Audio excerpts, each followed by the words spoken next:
Welcome you all on my YouTube channel core education.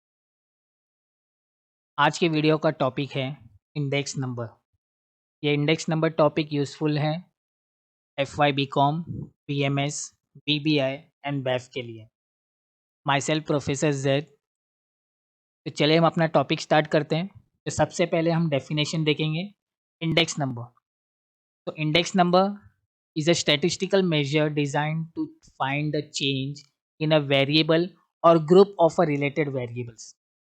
Change find करने के लिए हम इंडेक्स नंबर को यूज करते हैं with respect to time, with respect to place और situation. Finding change in variable with respect to to different periods. Given period is called as your current period and reference period is called as a base period. तो period के according अगर हमें change find करना है, we are using the index number. Usually, relative comparison over a period of time is shown in terms of percentage. तो base year में हम assume करेंगे as 100. There can be various type of index number, but in the present context, we are concerned with price, quantity, weight index numbers, which measure changes over period of time. Got it everyone? Index number basically होता क्या है कि हमें किसी variables में या group of variables में change find करना है with respect to time, place और situations. We are using index number. Use of index number. Index number कहाँ पे यूज होता है? To study the trends and tendencies. Index number are also useful in forecasting future economic activity. Index number is a special type of average which help to measure the economic fluctuation on price level, money market, economic cycle like inflation, deflation, etc. Index number helps in formulating suitable economic policies and planning. Notations and terminology. Base year is the year selected as a reference period for comparison. It is denoted by the suffix 0. For example base price है तो हम लिखेंगे P0, base quantity है तो हम लिखेंगे Q0. Current year the year for which reference is made, it is denoted by suffix 1. For example price current year है तो हम लिखेंगे P1, करंट ईयर क्वांटिटी है तो Q1 लिखेंगे. तो ये नोटेशन ध्यान रखना है for solving an example. Formula of index number. Aggregative index number is the ratio of the aggregative price by base aggregative price, that is P0 is denoted by I01. Aggregative method में index number को हम represent करते हैं I से, that is I01, that is summation of P1 divided by summation of P0 multiply by 100. अगर किसी एक particular quantity में चेंज फाइंड करना होता है तो हम क्या करते हैं, दो टर्म्स को सब्ट्रैक्ट करते हैं, माइनस करते हैं, उससे हमको चेंज मिल जाता है. लेकिन जब क्वांटिटी एक से ज़्यादा होती है तो वहाँ पर हम क्या करते हैं, चेंज फाइंड करने का मतलब होता है वहाँ पे हम टर्म्स को डिवाइड करते हैं. इसलिए अगर हमारे पास एक क्वांटिटी होती तो वहाँ पे हम लिखते P1 माइनस P0. लेकिन यहाँ पे क्वांटिटी क्या है हमारे पास, एक से ज़्यादा है, इसलिए हम लिखेंगे P1 अपॉन P0. जब एक से ज़्यादा होगा तो ऑब्वियसली इस कॉलम का आपको समेशन लेना पड़ेगा, summation P1 upon summation P0. Got it everyone? तो इंडेक्स नंबर का फॉर्मूला होता है summation P1 upon summation P0 multiply by 100. Second formula हमारे पास है less pairs index number is the ratio of aggregates using base quantity.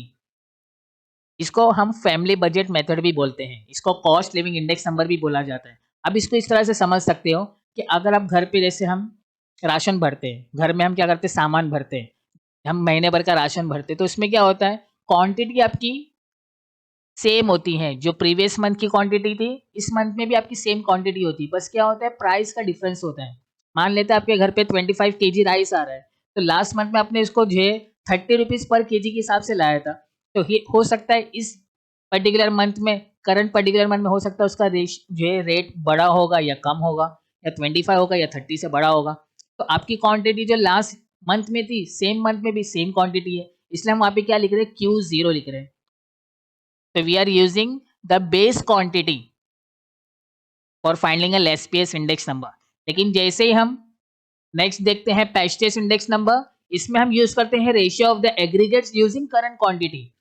ये pastels index number कब use करते हैं, जब हमारे घर पे कोई फंक्शन होता है, कोई इवेंट होता है, तो वहाँ पे क्या होता है, आपकी क्वांटिटी चेंज हो जाती है।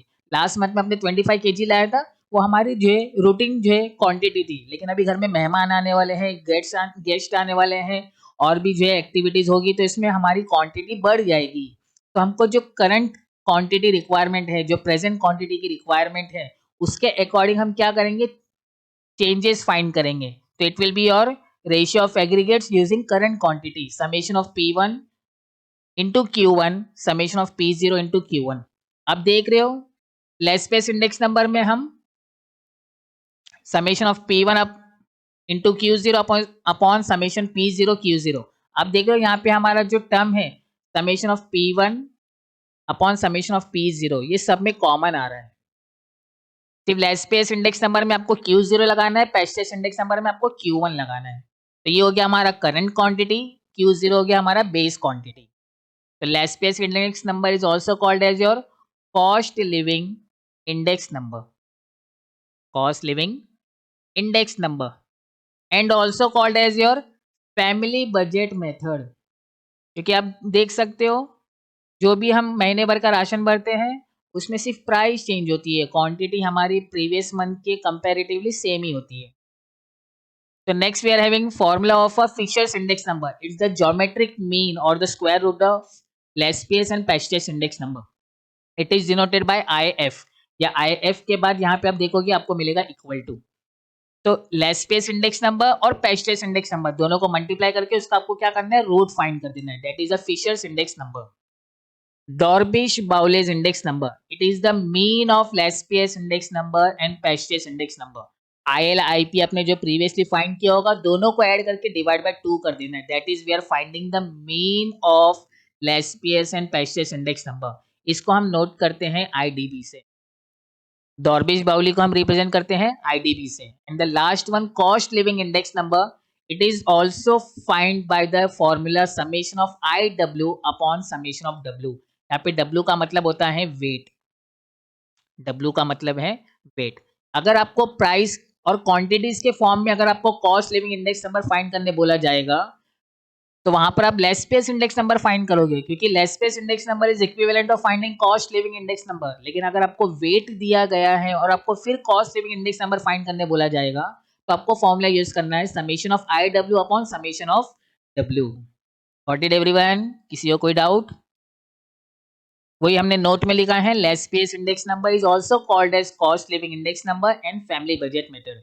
तो एग्जामिनेशन में क्वेश्चन ट्विस्ट कैसे करते हैं, आपको पूछते हैं what is find the index number using family budget method, तो आपको Laspeyres index number solve करना है। Find using cost living index number, तब भी आपको Laspeyres index number use करना है। और अगर बोला है find the less space index number, तब तो आपके पास कोई चॉइस नहीं है, आपके पास डायरेक्टली उसी फॉर्म से एग्जाम्पल सॉल्व होगा। तो चलिए एग्जाम्पल देखते हैं। अगर एग्जाम्पल में आपसे पूछा जा रहा है find the index number, Laspeyres index number, Paasche's index number, Fisher's and Dorbish Bowley's index number, और अगर आपको क्वेश्चन दिया गया है तो जिस ईयर के अकॉर्डिंग आपको सॉल्व करने बोला जाएगा उसको हम बोलेंगे करंट ईयर, उसको हम बोलेंगे करंट ईयर। और 1990 के अलावा जहां कहीं भी आपके पास एक्स्ट्रा ईयर्स आपको मिलेंगे उसको हम बोलेंगे बेस ईयर। तो 1990 के अकॉर्डिंग आपको सॉल्व करना है तो ये हमारे लिए बन जाएगा करंट ईयर। तो करंट ईयर में प्राइस होगा तो इसको P1 लिखेंगे, क्वांटिटी होगा तो Q1, बेस ईयर में P0 it will be your Q0, क्योंकि 1990 के अकॉर्डिंग हमें क्या करना है, इंडेक्स नंबर फाइंड करना है। तो 1980 क्या होगा, that will be consider as a reference. तो रेफरेंस में वाला को हम लिखते हैं बेस ईयर, और जो 1990 जो गिवन है हम इसको लिखते हैं करंट ईयर। तो ये हमें क्वेश्चन में टेबल दिया है ABCD। अब देखते हैं हमें फॉर्मूला कैसे हम यूज करेंगे। तो सबसे पहले हम सारे फॉर्मूले लिख लेते हैं। देखो इंडेक्स नंबर में रिक्वायरमेंट क्या है, summation of P1 upon summation of P0। तो ये जो P1 का कॉलम है इस कॉलम को हम ऐड करेंगे, तो ये मिल गया हमको 22, तो हमने लिख दिया इसको न्यूमरेटर में 22। फिर फॉर्मूले में क्या रिक्वायरमेंट है, समेशन ऑफ P0, तो ये P0 की एंट्रीज है इसको ऐड कर देंगे तो आपको मिल जाएगा 14। तो 22 अपॉन 14 मल्टीप्लाई बाय 100, आंसर मिल गया 157.14। ये हो गया हमारा index number solve. Next question आपको पूछा है लेस स्पेस इंडेक्स नंबर। तो देखो हम फॉर्मूले में जो टर्म की रिक्वायरमेंट है वो कॉलम हम क्या करेंगे, टेबल में ऐड करेंगे। रिक्वायरमेंट क्या है, P1 और Q0 का मल्टीप्लीकेशन, इसलिए हमने एक कॉलम ऐड किया है P1 और Q0 का मल्टीप्लीकेशन। तो P1 की एंट्री को आपको क्या करना है, Q0 की एंट्री से मल्टीप्लाई करना है। 5 इंटू 10 50, 6 8 जा 48, 3 8 जा 24, 8 4 जा 32। तो इनका समीशन आपको मिल गया 154। फिर नेक्स्ट रिक्वायरमेंट है P0 Q0। तो एक नया कॉलम ऐड करेंगे P0 Q0 का। तो इसमें क्या करना है, P0 Q0 के एंट्रीज को मल्टीप्लाई करना है। 10 4 जा 40, 8 3 जा 24, 8 2 जा 16, 5 4 जा 20। सबको ऐड करने पे मिल रहा है 100। तो सॉल्व करने पे आपको आंसर मिल गया 154। Got it everyone? कैसे सॉल्व करना है, फॉर्मूला इजी है, कैलकुलेशन भी इजी है। जो रिक्वायरमेंट है हम क्या करेंगे, उसको टेबल में एज अ कॉलम ऐड करेंगे। तो यहाँ पे पेस्टेस इंडेक्स नंबर में क्या करना है, P1 Q1 का मल्टीप्लीकेशन करना है। तो P1 Q1 का मल्टीप्लीकेशन करेंगे, एक कॉलम हमने ऐड किया है। अब P1 कितना है 5, Q1 कितना है 12, 12 5 60, 6 10 जा 60, 9 3 जा 27, 8 4 जा 8 5 जा 40। तो आपको मिल गया टोटल 187। तो यहाँ पर हमने 187 लिख दिया। P0 Q1 इसके रिक्वायरमेंट है, हमने इसको ऐड कर दिया। अब P0 आपका यहाँ रहा फर्स्ट कॉलम और Q1 आपका रहा लास्ट कॉलम। 12 4 जा 48, 8 3 जा 10 3 जा 30, 9 2 जा 18, 5 5 जा 25। इसका ऐड करने पे मिल गया 121। दोनों को डिवाइड करने पे आपको आंसर मिल रहा है 154.55। इतना मिल गया, मतलब आपका टेबल का कैलकुलेशन कंप्लीट हो गया है। अब फिशर्स इंडेक्स नंबर में क्या करना होता है, फिशर्स इंडेक्स नंबर में IL और IP दोनों के आंसर को मल्टीप्लाई करना है और उनका स्क्वायर रूट लेना है। तो ये मल्टीप्लीकेशन की साइन है। तो मल्टीप्लाई करके स्क्वायर रूट लेने पे आंसर मिल रहा है 154.27। डॉर्बिस बाउली में क्या करना है, दोनों को ऐड करके डिवाइड बाय 2 कर देना है, दैट इज 154.28। तो इस तरह से हम Laspeyres index number, Paasche's index number, Fisher's index number, Dorbish Bowley index number हम सॉल्व कर सकते हैं। है आसान, सिर्फ आपको फॉर्मूला देखना है। जो टर्म की रिक्वायरमेंट है वो कॉलम हम टेबल में ऐड करेंगे और आसानी से सॉल्व करेंगे। इतने एग्जाम्पल को सॉल्व करने का एग्जामिनेशन में आपको मिलता है 5 मार्क्स। कितना आसानी से 5 मार्क्स मिल गया आपको, कुछ करना भी नहीं पड़ा। जो फॉर्मूले में टर्म्स की रिक्वायरमेंट है हमने क्या कर दिया, इसको कॉलम में, टेबल में कॉलम ऐड कर दिया। नेक्स्ट क्वेश्चन देखते हैं। Calculate the cost living index number for the year 2022। अब यहाँ पर क्या बोला है, कॉस्ट लिविंग इंडेक्स नंबर यार फाइंड करना है। इसका मतलब है यहाँ पर आपको जो है फॉर्मूला यूज करना है। क्वेश्चन में वेट दिया है, इसका मतलब आपको फॉर्मूले में क्या करना है, फॉर्मूले में IW वाला फॉर्मूला यूज करना है। तो ये कॉस्ट लिविंग इंडेक्स नंबर का फॉर्मूला है summation of IW divide by summation of W। Cost living index number में W दिया है, इसलिए हम ये फॉर्मूला यूज कर रहे हैं। तो सबसे पहले आपको P0 दिया था, दैट इज 2020 का डेटा। 2022 के लिए हमसे पूछा गया था कैलकुलेशन। तो जो पूछा है वो हमारा बन जाता है करंट, और जिसके बारे में पूछा है वो बन जाता है हमारा बेस। तो 22 के बारे में पूछा तो ये करंट हो गया, 2020 उसके रेफरेंस में आ गया, इसलिए वो बन गया हमारा बेस। तो बेस को लिखते हैं P0, करंट को लिखेंगे P1। अब देखो सबसे पहले I का फॉर्मूला हमको लगाना पड़ेगा, that is summation of P1 upon summation of P0। क्यों ये I का फॉर्मूला लगाना है, क्योंकि कॉस्ट लिविंग इंडेक्स नंबर में I की रिक्वायरमेंट है। तो पहले हम क्या करेंगे, सेपरेटली I फाइंड करेंगे। 36 divided by 15 multiply by 100 240, 96 divided by 48 multiply by 100 200, 300 300 200। और आपको तो आगे W दिया हुआ था 60 5 10 15 10। अब क्या करना है, दोनों की एंट्री को मल्टीप्लाई करना है। तो 14400, 1000 3000 4500 2000 का टोटल आ रहा है 24900।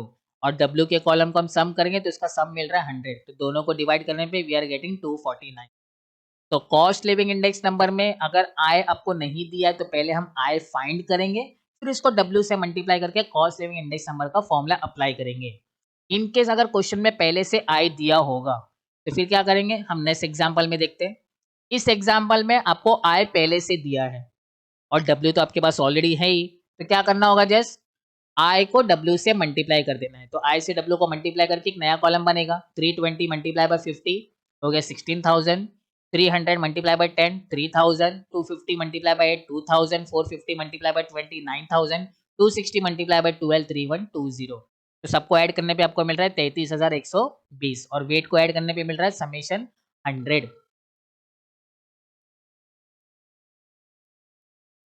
तो सबका समेशन मिल रहा है 33120। सबका समेशन मिल रहा है 33120 और सबका समेशन मिल रहा है W का 100। तो कॉस्ट लिविंग इंडेक्स नंबर में summation of IW upon summation of W 33120 divide by 100। तो हमको मिल गया 331.20।